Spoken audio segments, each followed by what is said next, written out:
Assalamualaikum warahmatullahi wabarakatuh. Sebelumnya perkenalkan, nama saya Aulia Nurul Hidayah dengan nomor induk mahasiswa di 1C1210223, di mana saya akan membuat video untuk memenuhi tugas akhir mata kuliah rantai dingin. Saya mengangkat salah satu alat pendingin yang digunakan industri. Cold room adalah suatu ruangan pendingin untuk menyimpan produk dengan temperatur yang terkontrol. Dapat digunakan untuk mengawetkan dan mendinginkan makanan seperti daging, sayur, buah, dan minuman. Nah, penggunaan cold room di industri biasanya digunakan untuk mendinginkan bahan baku atau bahan jadi dari suatu produk. Salah satu tujuan cold room adalah untuk memperpanjang umur penyimpanan dengan cara pendinginan. Adapun komponen dari cold room itu ada dua, yaitu komponen utama dan komponen pendukung. Nah, komponen utama yang pertama itu ada kompresor. Nah, di sini ada gambar kompresor. Adapun kompresor itu berfungsi untuk menghisap dan menekan refrigeran atau bahan pendingin sehingga beredar atau berputar karena adanya motor penggerak. Dan yang kedua ada kondensor. Nah, ini kondensor.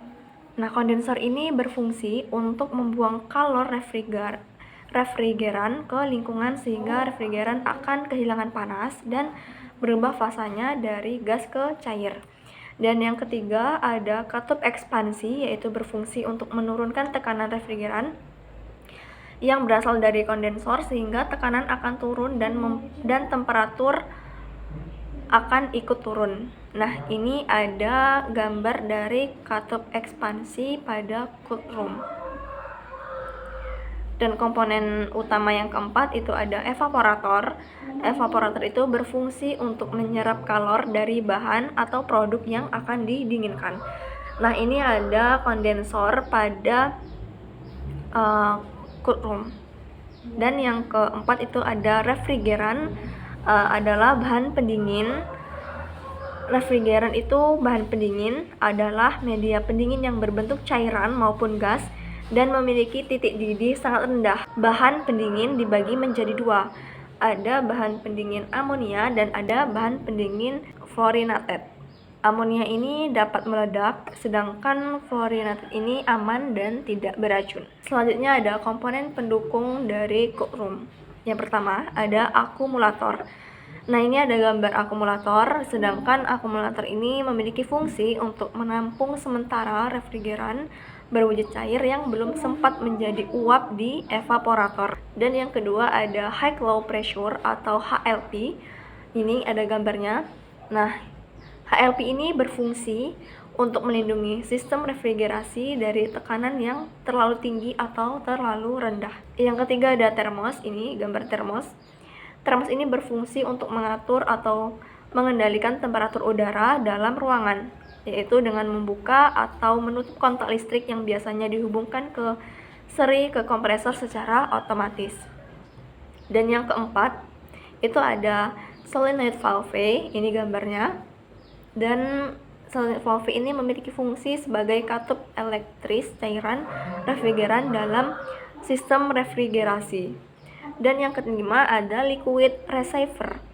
Ini gambarnya liquid receiver seperti tabung maybe. Ini berfungsi sebagai penampung cairan refrigeran yang berasal dari kondensor, sehingga refrigeran yang mengalir ke liquid telah dipastikan menjadi cair seutuhnya. Dan yang keenam ada filter dryer. Ini gambar dari filter dryer di cold room. Filter dryer ini berfungsi untuk menyaring refrigeran dari kotoran dan mengeringkan refrigeran dengan cara menyerap uap air yang terkandung dalam refrigeran. Dan yang ketujuh ada shake glass. Ini gambar dari shake glass. Nah, shake glass ini dipasang setelah filter dryer dan berguna untuk melihat apakah wujud refrigeran itu sebagai pemberi keterangan fasa refrigeran. Dan selanjutnya ada cara kerja dari cold room. Yang pertama, kompresor bekerja dengan menghisap udara dan mendorongnya ke sistem pendingin yang terdiri dari pipa-pipa atau disebut dengan evaporator.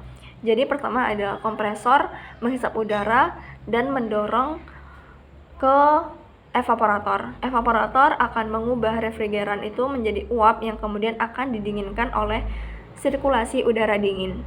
Dan yang kedua, setelah refrigeran menjadi cair, kemudian refrigeran menjadi cair akan melewati katup ekspansi. Nah, katup ekspansi akan mengontrol aliran refrigeran yang masuk ke dalam sistem evaporator dan membantu menjaga suhu dalam cold room itu agar tetap stabil. Dan cara kerja yang ketiga, selain itu, cold room juga dilengkapi dengan sensor suhu yang membantu memonitor suhu dalam ruangan. Suhu akan mengirimkan sinyal ke sistem kontrol suhu yang kemudian akan memastikan suhu dalam ruangan tetap stabil dan terjaga. Kemudian, dalam sistem cold room, sirkulasi udara akan membantu memastikan suhu di seluruh ruangan tetap sama dan mencegah terjadinya daerah yang lebih dingin ataupun yang lebih panas. Dan dengan komponen-komponen tersebut bekerja sama, maka sistem cold room dapat menjaga suhu dalam ruangan tetap stabil dan terkendali sehingga menjaga kualitas dan kesegaran produk yang disimpan dalam ruangan tersebut.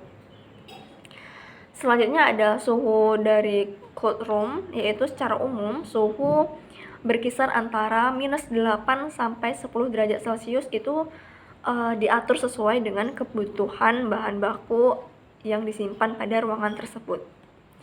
Cukup sekian yang dapat saya sampaikan, kurang lebihnya saya mohon maaf. Saya akhiri. Wassalamualaikum warahmatullahi wabarakatuh.